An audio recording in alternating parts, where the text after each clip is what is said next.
So if we take the example that we're using on the PowerPoint that is for video 1, it's Twinkle Twinkle Little Star. So the first 2 bars are the same piece of music, so exactly the same notes. It's just that one is being shown in the treble clef and one is being shown in the bass clef. So it goes like this. But what you can see is that this octave fits much better and much easier to read in the treble clef.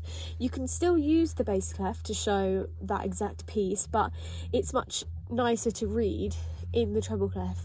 But where different clefs come in handy is, for example, if you were using a lower pitched instrument, you might want to change to the bass clef because the octave that it fits might look much more easier to read in the bass clef. So for example, in the last 2 bars, it's the same piece, it's just written an octave lower, and that octave is shown much clearer in the bass clef. So this is what that would sound.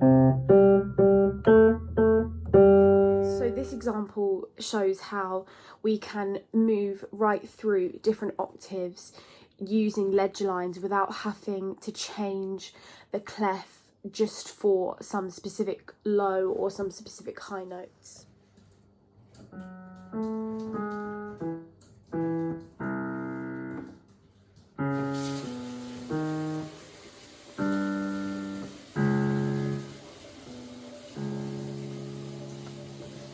So the piece of music in this example is actually not in a key at all, but if we went by the key signature, the only notes that we'd be able to play were the natural white keys.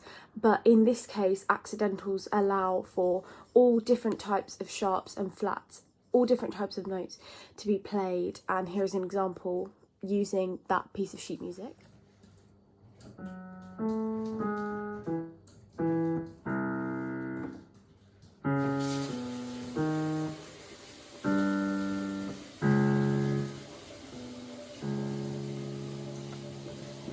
This piece here, this is a piece by Taylor Swift, which is in the key of C because there are no sharps or flats. This line, we are on a chord of F and we go between the notes C, D, C, D. And this means you're switching between an interval of a perfect fifth to a minor sixth. And this sounds really interesting when moving into the chorus, and I'll show you what that sounds like. Which sounds like this. By not being,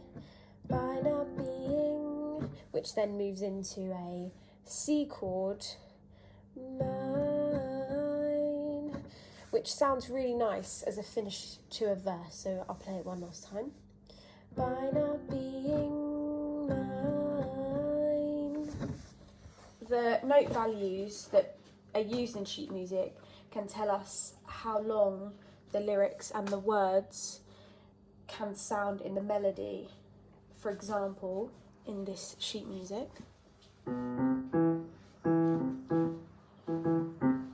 So taking the same principle, if we played a bar that was full of crotchet beats, that was a bar that was 3/4, it would be 1, 2, 3. 1, 2, 3. Whereas if we played a bar that was full of crotchet beats in a 4/4, it would be 1, 2, 3, 4. 1, 2, 3, 4. So this shows how the different time signatures of a piece can change the amount of notes you can fit and the value of notes you can fit within a bar. If we play the piece of music in the key that we were given, which is C major, so no sharps or flats, it would sound like this.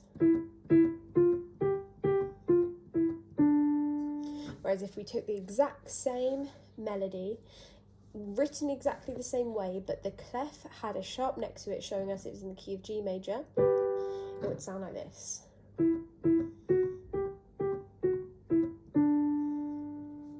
Do you see how the key signature can show the exact same melody in a completely different key, which is really great because it means you don't have to transpose or have a different type of notation for each key. You just need the sharps that are in the keys shown at the beginning next to the clef.